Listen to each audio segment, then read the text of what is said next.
nuestra serie basado en la carta a los Gálatas. Nuestra serie tiene por nombre, de manera general, el Evangelio de la Libertad. Y hemos visto cómo los Gálatas, la carta a los Gálatas nos muestra cómo a la luz del Evangelio tú y yo podemos tener libertad. Pero no solo una libertad como la ve allá afuera, como se ve allá afuera de un libertinaje, sino una libertad donde Cristo nos da pleno acceso a su gracia y nosotros podemos vivir en paz. Y el día de hoy vamos a poder leer la carta a los Gálatas en el capítulo 3. Ya estamos en el capítulo número 3. Les invito a que abran sus Biblias en Gálatas capítulo 3, versículos del 1 al 9. Gálatas capítulo 3, versículos del 1 al 9. Y la palabra de Dios dice de la siguiente manera: Gálatas torpes, ¿quién los ha hechizado a ustedes, ante quienes Jesucristo crucificado ha sido presentado tan claramente? Solo quiero que me respondan a esto: ¿recibieron el Espíritu por las obras que demanda la ley o por la fe con que aceptaron el mensaje? ¿Tan torpes son? Después de haber comenzado con el Espíritu, ¿pretenden ahora perfeccionarse con esfuerzos humanos? ¿Tanto sufrir para nada? Si es que de veras fue para nada. Al darles Dios su Espíritu y hacer milagros entre ustedes, ¿lo hace por las obras que demanda la ley o por la fe con que han aceptado el mensaje? Así fue con Abraham. Le creyó a Dios y esto se lo tomó en cuenta como justicia. Por lo tanto, sepan que los descendientes de Abraham son aquellos que viven por la fe. En efecto, la Escritura, habiendo previsto que Dios justificaría por la fe a las naciones, anunció de antemano el Evangelio a Abraham: por medio de ti serán bendecidas todas las naciones. Así que los que viven por la fe son bendecidos juntamente con Abraham, el hombre de la fe. Oremos, iglesia. Amado Padre Celestial, cuántas gracias te damos en esta mañana, tarde, en la cual podemos venir delante de tu presencia para conocer tu palabra. Señor, guíame a mí en esta tarde para que solamente tu palabra sea la que hable a nuestras vidas y a nuestros corazones. Acudimos a ti para que tu Espíritu sea el que abre nuestros corazones y entendamos qué es lo que tú quieres de nuestras vidas para vivir adorándote para tu gloria. Señor, ayúdanos, guíanos conforme a tu palabra y que tú, Señor, seas solamente el dueño de nuestra vida. Guíanos, Padre, te necesitamos para conocerte. Te pido todo esto en el nombre de nuestro amado Padre, en el nombre de nuestro Hijo Jesucristo. Amén. Hay un programa en el canal 11 que se llama Sacro y Profano. No sé si lo conozcas. Es un canal muy conocido donde regularmente se habla sobre algunos temas de religión, cristianismo, sociedad, política y todos estos temas viéndolo a la luz de la religión. Y hay un episodio que me llamó mucho la atención donde hablaron sobre el ateísmo moderno. El ateísmo moderno. Me llamó mucho la atención el comentario de uno de estos ateos. Y el ateo invitado, él decía que por un lado los religiosos creen en Dios, pero por otro lado viven pensando que hay más cosas importantes que Dios. Los religiosos creen en Dios, pero hay cosas más importantes para ellos que Dios. Es decir, muchos cristianos pueden ir a la iglesia, pueden leer su Biblia, pueden orar, entre otras cosas espirituales, pero al final pueden confiar más en otras cosas como la tecnología. Pueden pensar en más cosas importantes como su celular, su médico. Pueden confiar en otras cosas más que Dios, como su dinero, su trabajo. Entonces, no importa cuánto sepas de Dios, al final habrá cosas más importantes para las personas religiosas. ¿Qué piensan? ¿Qué pensamos nosotros? ¿Los cristianos creen en Dios, pero viven confiando más en otras cosas? ¿Habría algún problema si esto fuera verdad? ¿Esta manera de vivir fuera verdad?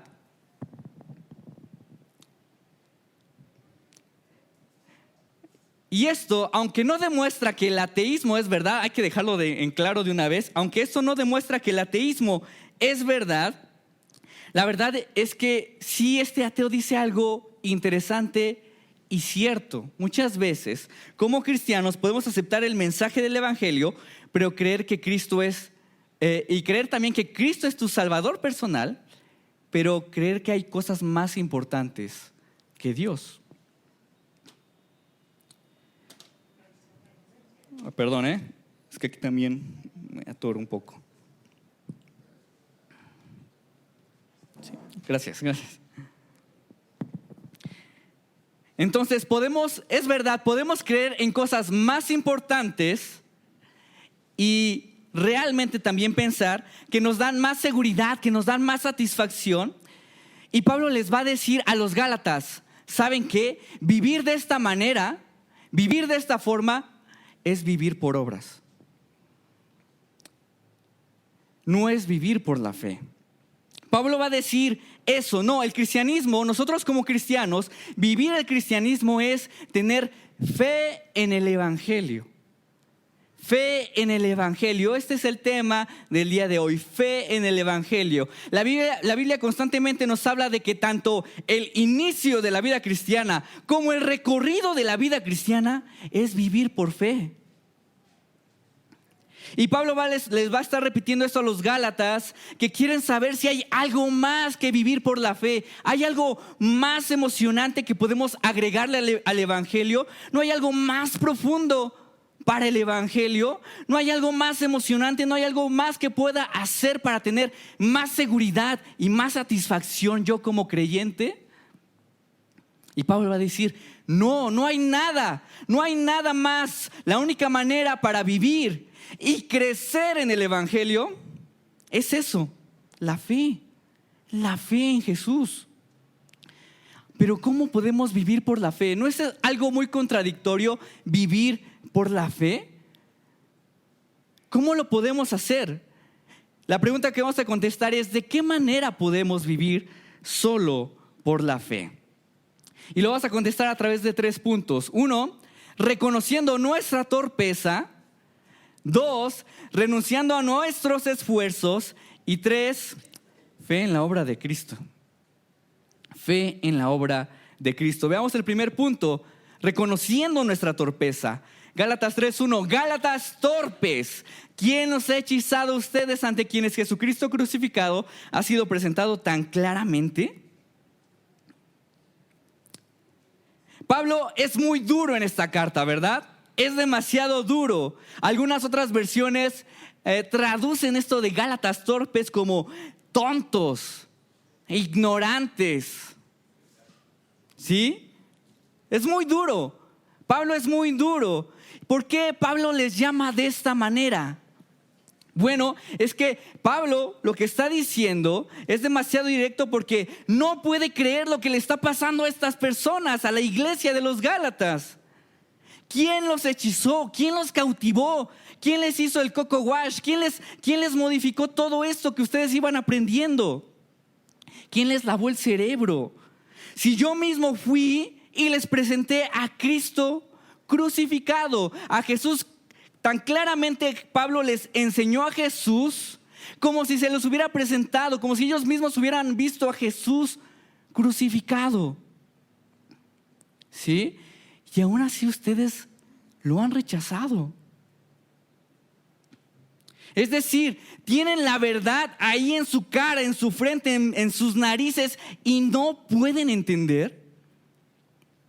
Es como cuando en el fútbol, ¿no? No sé si tú cuando estás en el fútbol ves a ese jugador que ya la tiene, está frente a la portería, está solo, no hay nadie. Y la falla, y la vuela. Le pasa mucho a la América, ¿no? Entonces, realmente así es la expresión de Pablo. Lo tienen frente a ustedes, tienen la verdad frente a ustedes y fallan. No puede ser, no sean tan torpes, Gálatas. ¿Cómo es posible? Por eso es la expresión de Pablo. Tienen ahí la verdad en sus narices y no la entienden. Ahora, lo interesante es ver que a la luz de la historia, si tú te das cuenta, va a haber comentarios que te van a mostrar que los Gálatas no eran tontos, ¿sí? Por ejemplo, Robert Jameson dice lo siguiente.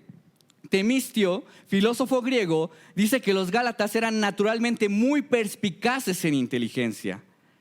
Por esto, Pablo se maravilla de que ellos fuesen tan engañados en este caso. Entonces, ¿puedes notar la impresión de Pablo?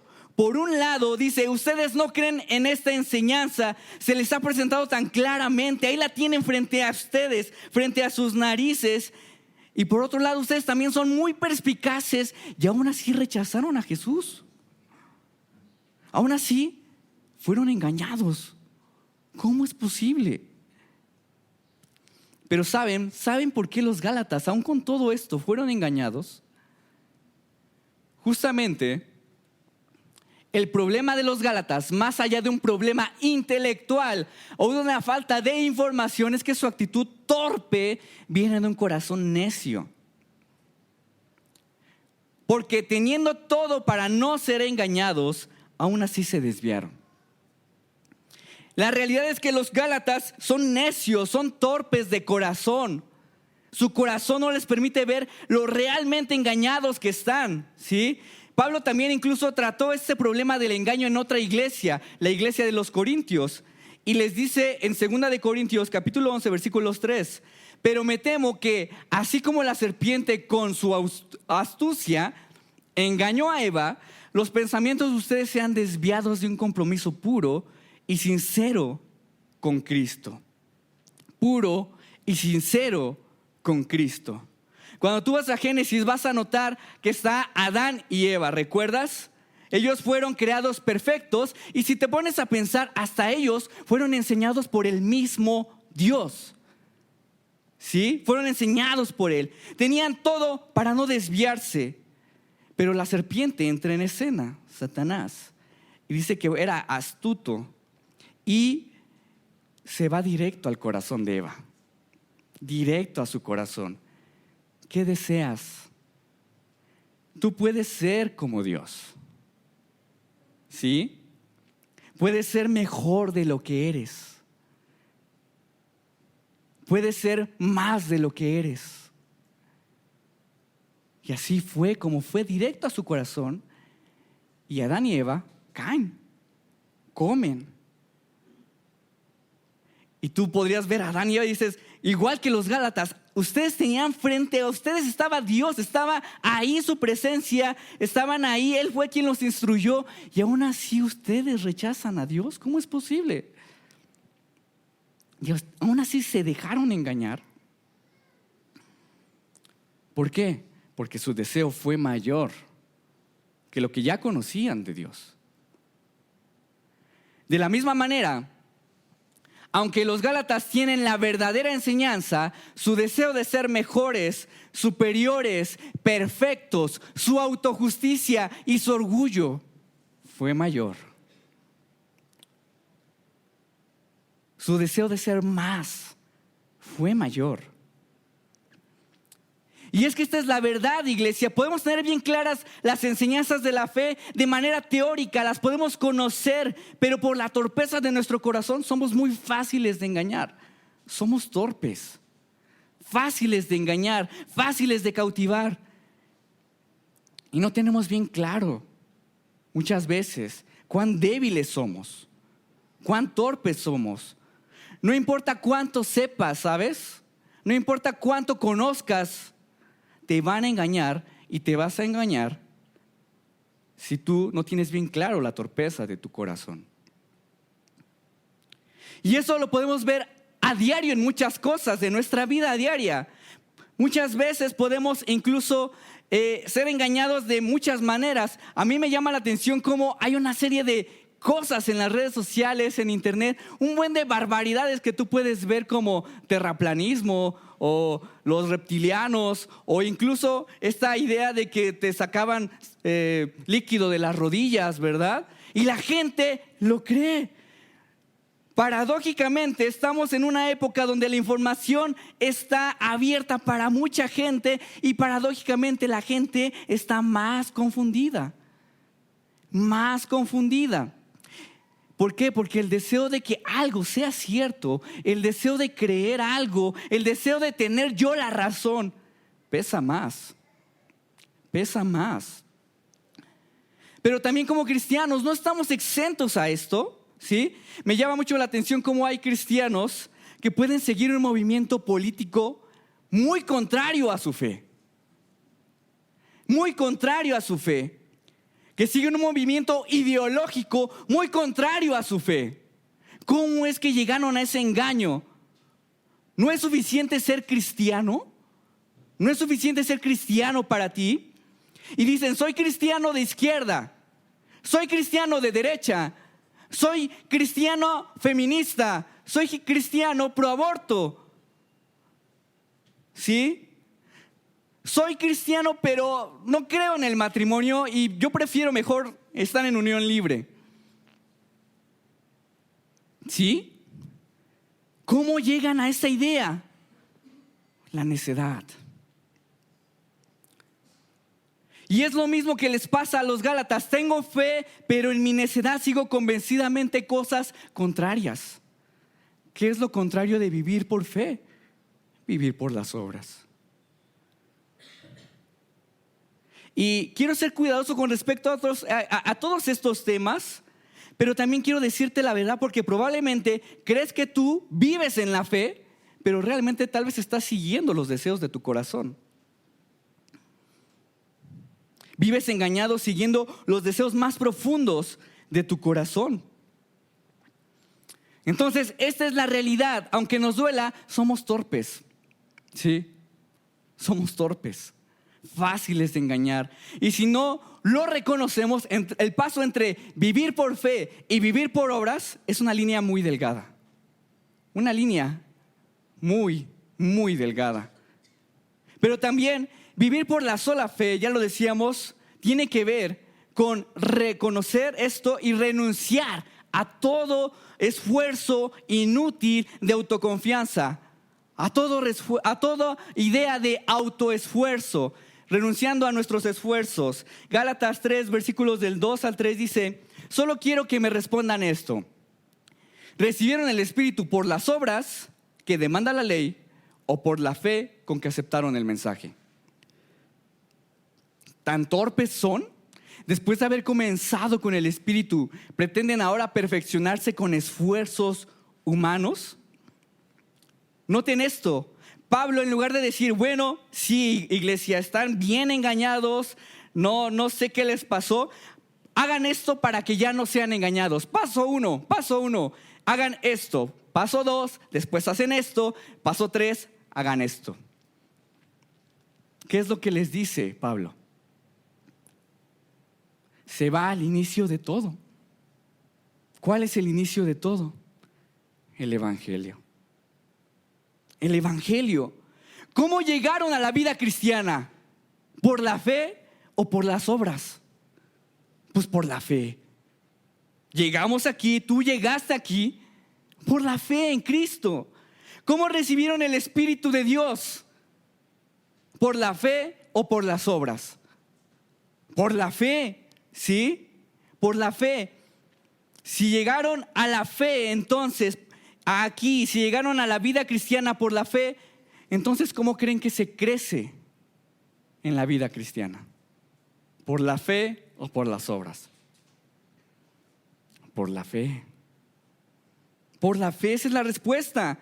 Tim Keller, en su comentario a los Gálatas, dice lo siguiente: no solo somos salvos por el Evangelio, sino que también ahora crecemos por el Evangelio. Pablo está diciendo que no comenzamos por la fe y luego seguimos adelante y crecemos por medio de nuestras obras. No, solo somos justificados por la fe en Cristo, también somos santificados por la fe en Cristo. nunca dejamos atrás el Evangelio. Y pienso que muy pocas veces hablamos de esto porque pienso que ya lo damos por sentado, ¿no? El Evangelio. Muchos de aquí podríamos afirmar, la mayoría de aquí podríamos afirmar que somos salvos por la fe, ¿cierto? No hicimos nada para ser merecedores de Dios. No hiciste nada para llegar delante de Dios, ¿sí? Él nos amó primero, así lo dice su palabra. Pero probablemente en la práctica nos valemos de ciertas cosas para decir, qué bueno soy, ¿no? Qué bueno soy. Qué buen padre, qué buen madre soy. Vean este es el hijo el que se porta más bien. Vean a este otro no. Pero vean qué bueno soy. Qué bueno soy. Qué buena persona soy. Qué buen trabajador soy. Qué buen estudiante soy. Soy responsable. Entrego todo a tiempo. Tengo buenas calificaciones. Entrego todas las cosas. Soy muy listo. Qué buena persona soy generosa, soy dadivosa, vean cómo me porto, soy disciplinada, soy muy profesional en lo que hago. Qué bueno soy. Pablo va a decir, eso es vivir por las obras. Eso es vivir por las obras y no por fe. Incluso puede ser lo contrario. Ves tu vida y dices, qué malo soy. Ay, qué mal, fallé. Qué malo soy como padre, mi familia es un desastre, mis hijos no me hacen caso. Qué malo soy.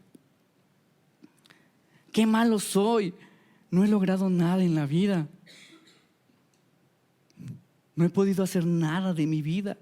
No soy próspero, no progreso, no crezco. Qué malo soy.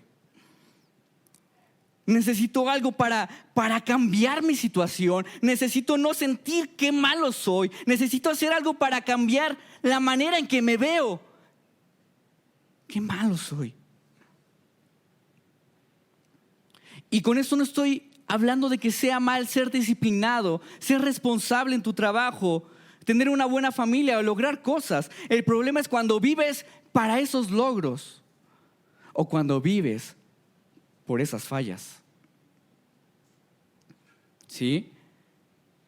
Cuando vives por esos logros o cuando vives por esas fallas, hay de dos: o te enorgulleces, te elevas, te sientes que estás en las nubes, o cuando fallas te caes,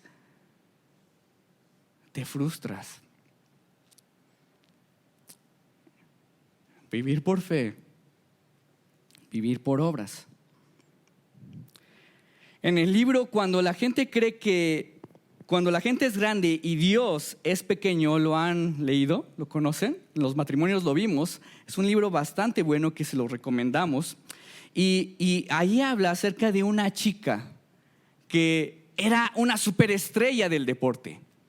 Estaba en tres equipos, y era la capitana de los 3 equipos, ¿sí? Y esta chica era muy buena, dice que se sentía que era muy buena con todos la veían. Y tú podrías pensar que esa chica, todos creían que era perfecta, era la ganadora, ¿sí? Todas pensarías que ella es amada, es perfecta, se siente muy bien consigo mismo. Pero lo que comenta el autor es que esta chica, al inicio, ya se acercaba el siguiente año. Y al inicio empezó a tener mucho estrés, muchísimo estrés. Porque así como la veían, al siguiente año las expectativas eran grandes. Muy, muy grandes. ¿Sí? Una de sus amigas decía de ella que ella quería ser la mejor en todo. ¿Sí? La mejor novia, la mejor atleta, la mejor estudiante. Y llegó un momento en que dijo, ya estoy muy cansada, estoy muy estresada, ya no sé qué hacer. Mis papás me dicen que deje una de estos 3 deportes porque ya no puedo. Pero tampoco no puedo dejar ninguno de estos 3 porque estos deportes son yo. ¿sí? Con esos logros me siento plena, me siento perfecta, me siento completa. ¿Y cómo renunciar a esto? ¿Cómo renunciar a una cosa de estas? Y en medio de tanto estrés, la única salida que ella pudo ver es tomar un rifle calibre 22 y darse un balazo en el pecho. Como verán, el vivir por obras, vivir por tus esfuerzos, vivir por tus logros simplemente es muy esclavizante, muy esclavizante. Por eso Pablo dice, no sean torpes, no se engañen ninguno de ustedes, iglesia. Nadie se perfecciona por medio de las obras, porque nadie comenzó por medio de las obras. Nadie se perfecciona por medio de las obras, porque nadie comenzó por medio de las obras. Es más, cuando llegamos a lograr algo, o se puede ver una luz de bondad en nosotros, ¿saben quién es? El Espíritu de Dios. Es lo que va a decir Pablo. Tanto sufrir para nada, si es que de veras fue para nada, al darles Dios su Espíritu y hacer milagros entre ustedes, ¿lo hace por las obras que demanda la ley o por la fe con que han aceptado el mensaje? Fíjense cómo Pablo ahora les recuerda que han recibido la fe y con ellas varias bendiciones. Entre ellas está ¿qué? El Espíritu. Y algunos milagros también que se mostraron en la iglesia. Y les va a decir cómo superaron, cómo lograron y cómo pudieron llegar al Espíritu. Cómo pudieron conocer y tener estos milagros en medio de ustedes. ¿Por las obras o por la fe? ¿A poco ustedes empezaron a poder realizar, obedecer la ley de Dios? Y en medida en que ustedes obedecían, Dios les da un milagro. ¿Así es como dice Pablo? No, fue por la fe. ¿Sí? ¿Cómo superaron esas pruebas, esas dificultades, ese sufrimiento para nada? Ustedes guardaron la ley de Moisés, guardaron el sábado y otros rituales de la ley y ¡pum! ¿Llegó el milagro? No, así no funcionan los milagros. ¿Sí? Todo fue la obra del Espíritu de Dios. Porque sus esfuerzos solo producen eso, pecado.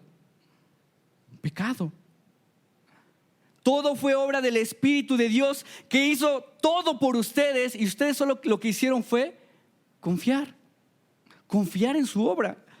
Tim Keller comenta lo siguiente: el Espíritu obra cuando los cristianos no confían en sus propias obras, sino que de una manera consciente y continua descansan solo en Cristo para su aceptación y para ser completos. Pablo asocia el Espíritu y el Evangelio con los términos más inseparables. El Espíritu obra mientras tú aplicas y usas el Evangelio. Este es poner todas las cosas en su debido orden, ¿sí? En su debido lugar.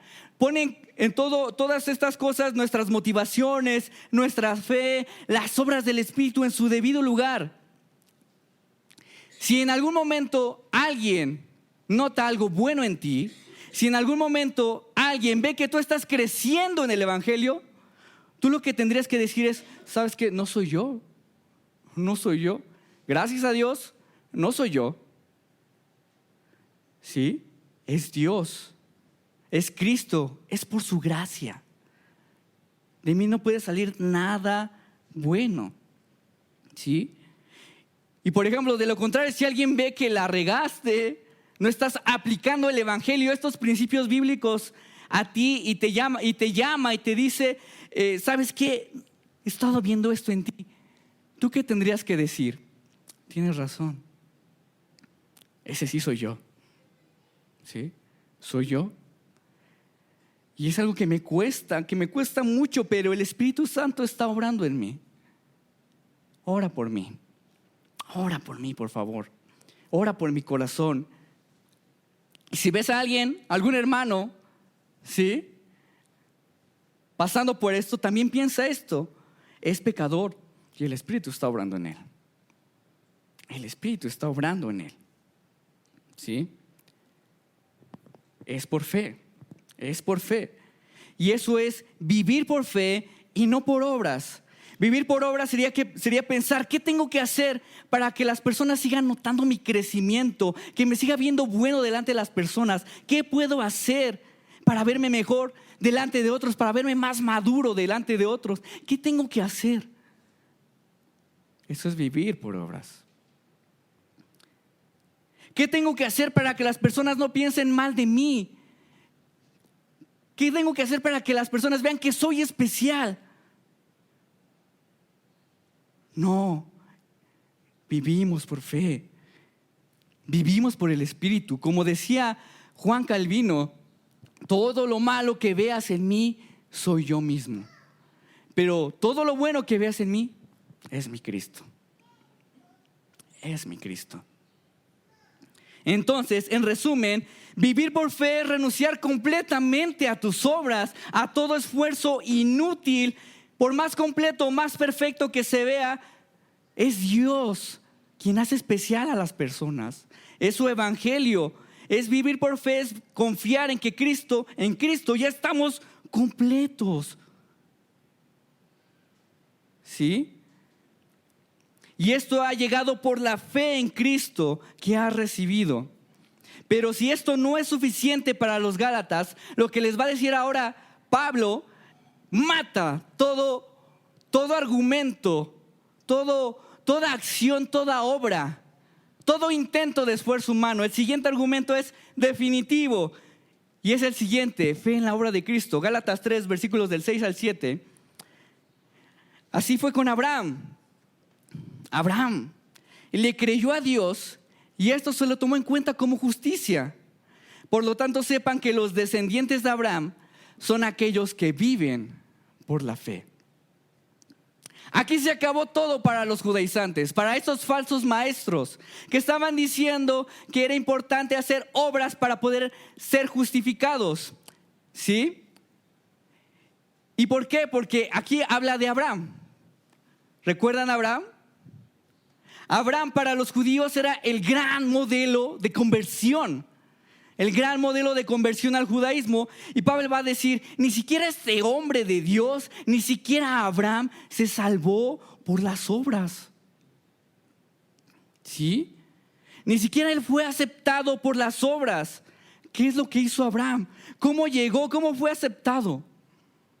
Creyó. Tuvo fe. ¿Sí?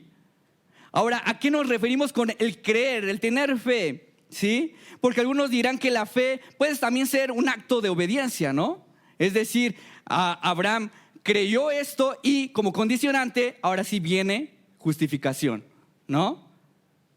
La fe obedezco, ¿sí? La fe, el creer es un acto de obediencia y justificado. ¿Eso es lo que está diciendo Pablo? ¿Sí? ¿Es un acto de obediencia? Pues no, primero esto no es así porque ya lo vemos. La fe, solo la fe en sí mismo es un don de Dios. ¿Sí?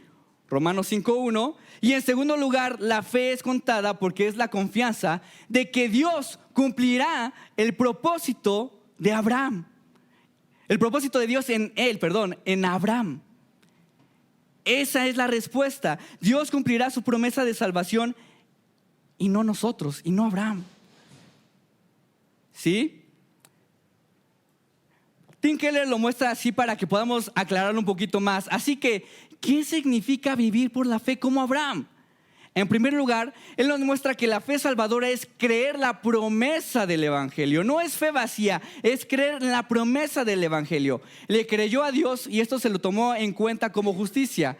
Creer en Dios no es fe salvadora. Dice que incluso los demonios creen, Santiago 2:19, ¿sí? Dice que tiemblan. Los demonios creen. Más bien, él tuvo que creer y confiar en lo que Dios realmente dijo, en su promesa de salvación. Es decir, iglesia, la fe que salva no es simplemente creer que Dios existe. La fe que salva es confiar que Dios ha hecho absolutamente todo para cumplir su promesa de salvación y que todo desempeño propio es inútil. Todo desempeño propio es inútil. ¿sí? Creer que Dios hace todo por ti. Abraham creyó que Dios iba a hacer todo para la promesa que le dio. Esa es la fe que salva. Si Abraham, el padre de los judíos, en donde inició todo el judaísmo, fue aceptado por la fe, le va a decir esto Pablo a los judaizantes: ¿quiénes son ustedes para imponerles a otros obras para su seguridad y aceptación?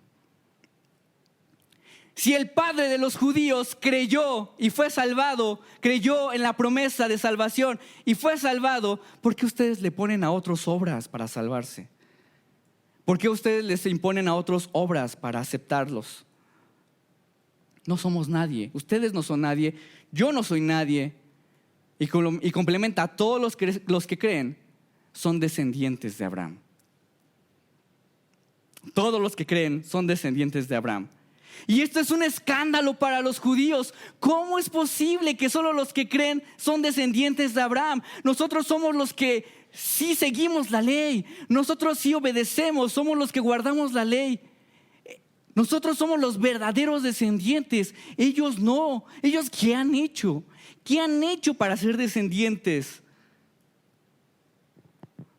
Y Pablo diría nuevamente: cabezas duras, torpes, no entienden. Es por la fe en Cristo. Es por la fe. ¿Sí? ¿Sí? Es más, si Abraham fuera justo por las obras, Abraham perdió la justicia de Dios. Abraham perdió la justicia de Dios. Y tú, cuando vas al libro de Génesis, en el capítulo 16, tú recuerdas a Abraham. ¿Qué pasó cuando Abraham tiene esta promesa? ¿Y qué es lo que hace? Se ve a sí mismo y dice: pues ya estoy viejo, mi esposa es estéril, ¿de dónde va a salir esa descendencia, no? ¿Sí? Entonces, ¿qué es lo que hace Abraham? Le quiere echar la mano a Dios, ¿no? Y dice, y acepta la propuesta de su esposa para que tenga un hijo con la esclava, ¿sí? Y tienen ahí un hijo. Después la esposa de Abraham se pone muy celosa y los echan al desierto, al niño y a ella. ¿Sí? Noten esto: Abraham empezó por la fe. Abraham empezó por la fe. ¿Y qué pasó después? Después quiso vivir por sus obras. Quiso vivir por las obras. Y lo quiso hacer al querer él cumplir la promesa por sí mismo, en lugar de seguir confiando en lo que Dios le había dicho. Entonces, Abraham, el elegido entre los paganos, aquel que recibió una promesa especial y audible de Dios, intentó vivir por sus obras y construir su propia justicia personal. Sin embargo, Dios, en su infinita misericordia, lo mantuvo por la fe que salva. La sola fe. No más, iglesia. Y eso también es para ti y es para mí. Si nos está llamando a renunciar a una total y completamente autojusticia propia, a nuestros propios esfuerzos, a nuestros intentos personales de mantener una apariencia delante de los demás para que crean que somos buenos. No, eso no es vivir por la fe. Dios nos está llamando a renunciar a nuestros intentos personales para solo vivir por la fe en el Evangelio de que ya estamos completos. Él ya hizo todo. No necesitamos algo más. La pura fe en Cristo es suficiente para hacernos aceptos. La pura fe en Cristo es suficiente para hacernos mejores de lo que podamos imaginar. Tu idea de propia autojusticia, tu idea de perfección no es nada con lo que ya hizo Jesús por ti. Y eso es lo que quería Dios para todos los pueblos hasta hoy en día. Y es lo que dice Pablo: en efecto, la Escritura, habiendo previsto que Dios justificaría por la fe las naciones, anunció de antemano el Evangelio a Abraham: por medio de ti serán bendecidas todas las naciones. Así que los que viven por la fe son bendecidos junto con Abraham, el hombre de la fe. Pablo concluye haciendo esta conexión entre Abraham, ¿sí?, y nosotros. Abraham y nosotros. Y es que retoma lo que dice en Génesis capítulo 12, versículo 3, donde Dios le dijo a Abraham que todas las naciones de la tierra serán benditas, ¿sí?, a través de él. Y él hace esta promesa de salvación, y cuando tú y yo creemos en el evangelio, somos descendientes de Abraham. ¿Sí? Ya nadie tiene que hacerse judío, ya nadie tiene que cumplir las obras de la ley, nadie tiene que hacer actos de bondad o de apariencia para ser aceptos o ser parte de la familia de Dios. Dios ya lo hizo todo. Cristo nos justifica delante de Dios. Ya lo somos. Somos parte del pueblo de Dios, parte del pueblo especial, de una familia especial. Ya lo somos. No tienes que aparentar algo. No tienes que pertenecer a algún grupo para ser especial. Hijos, no tienen que parecerse a alguien para sentirse mejores. No tienes que parecerte a tu hermano para sentirte mejor. No tienes que parecerte a ese amigo para sentirte mejor o que vales. Padres, no tienes que esforzarte para sentirte el mejor padre. ¿Sí? No tienes que vivir por apariencias o hacerte como alguien de aquí, para sentirte especial, para ser mejor. Ya lo eres. Ya lo eres. Eres bendecido junto con Abraham. Así lo dice la Escritura.